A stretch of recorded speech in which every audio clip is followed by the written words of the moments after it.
What happens to a Muslim who becomes a Christian, sir? Depends where he lives. If he lives in Canada, he could be safe for a time. But if he lives in Saudi Arabia, off with the head. That is the law. Now, if he lives in Pakistan or Egypt, I know what happens to people. A Muslim wouldn't dare become a Christian there. I know that even Christian churches don't even want a Muslim who's become a Christian to come into their congregation because they're afraid of the reaction. So they have no freedom whatsoever. So it depends where you live. All right. Sir?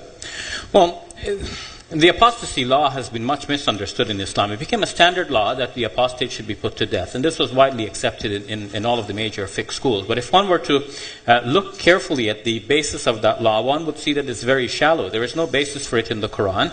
Quite the contrary. The Quran speaks about people embracing Islam, leaving it, toying with it, going back and forth. And if the Prophet Muhammad himself were killing people for doing any such thing, they wouldn't dare to do it in Medina where the Prophet Muhammad had risen to power.